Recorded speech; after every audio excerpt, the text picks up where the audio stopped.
Veliki pozdrav svima, ja sam Anita Frajman, vaša doktorica sreće i dobrodošli u video u kojima ću pričati o nekim prvim koracima na putu ka promjeni prehrane. Ne znam koji korak je najvažniji, dakle bih zapravo krenula dijeliti vam neke savjete po ovom pitanju, ali jedna od sigurno značajnih stvari naravno prvo je odluka, dakle da ćete napraviti neku promjenu koja će biti možda mala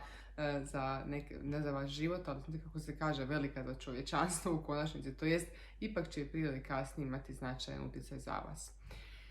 Prva stvar bi bila također napraviti reda u kuhinji, dakle sve one neke namirnice koje su nezdrave, a koje vi već sad znate da su nezdrave, kao što su gazirani sokovi, kao što je možda bijeli šećer ili kao što su neka nezdrava brašna, kao što su masli različitih podrijetla, kao što su čokolade, bomboni i takve stvari. Dakle, bilo bi dobro da ih radikalno ili minimizirate, najbolje da ih izbacite iz stana, što ako je preveliki korak, ok, onda barem smanjite ili prestanite kupovati. Dalje, jedna od stvari, treća koju navodim, bila bi razgovor sa ukućanima, dakle ljudi s kojima dijelite svoju svakodnevicu, bi bilo lijepo da vas podupru u vašem pothvatu promjene prehrane, ali to nije doista jednostavna stvar. Kad imate podršku ljudi s kojima se družite, ljudi s kojima boravite, s onima najdražima s kojima dijelite svaki dan svoj život, onda su promjene radikalno jednostavnije, šansa da uspijete puno je veća jer vas zapravo oni podupiru jer ste zajedno u nekom novom izazovu i onda možete postići zapravo puno bolje rezultate za puno kraće vrijeme nego kad morate sami sebi pripremati svoje obroke i još dakle dodatno njima i stalno biti u nekom sukobu oko toga šta je dobro ili što nije. Počnite sa malim koracima, dakle probajte s ukućanima dogovoriti neku ok promjenu, tip promijenit ćemo samo ono što jedemo za doručak ili nešto slično, da ne bude prestrašno, da ne šupi ih to previše izvan zone komfora, da ne bude promjena od koje će ustupiti, reći ti si poludila ili poludio i odakle ta revolucija hrane, zašto mi to uopće treba, kad mi štima sve ovako kako je, nego da bude dovoljan pomak tako da ih makne prema van, jer će vrlo brzo zapravo osjetiti rezultate. Po mom višegodišnjem radu s ljudima vezano za prehranu mogu vam reći da ljudi kada promijene i samo jedan obrok, primjerice samo doručak, kada neku nezdravo, možda pecivo s nekim namazima, zamijene sa sjeđenim sokom, a to je ono kako ja počinjem svoj dan, ili sa smutijem, već nakon vrlo kratkog vremena primijete promjene, primijete rezultate i ta ih onda promjena naravno motivira na daljnje djelovanje. Najbolje je kad čovjek doživi svoje iskustvo, lijepo je kad drugi daju savjete i treba slušati druge koje smatrate mjerodavnima naravno za neko polje, ali najkorisnije za vaš život je kad vi sami osvijestite što i kako je dobro i kad imate sami sa sobom iskustvo i sami sebi ste povratni rezultat i onda vas to neupitno promijeni i motivira za dalje. Jedna od stvari koju bi također trebao napraviti je naći si ono što kažu na engleskom supportive community, odnosno zajednicu koja podupire vašu promjenu prehrane. Ako i nemate takvu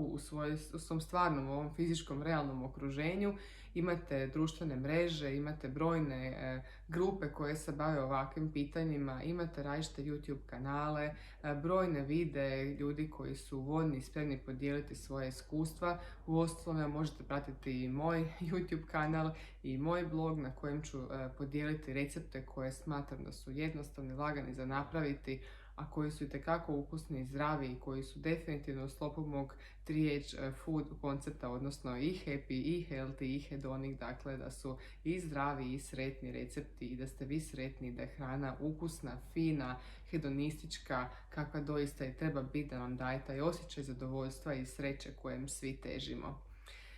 Također bilo bi dobro da se raspitate u vašem okruženju gdje se mogu kupiti određene namirnice, jer neke od stvari zapravo koje će vam trebati u receptima vjerojatno nemate u kući ili niste ih do sada koristili, pa će biti korisno da ih imate, jer kad krenete u promjene bit će vam nezgodno ukoliko još morate kupiti i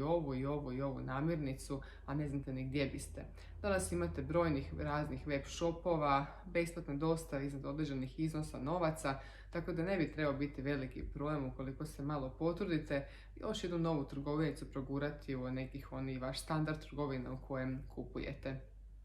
Posebice važe za one koji imaju djecu, a to je vjerojatno većina, da obavezno djecu uključite u taj proces promjene.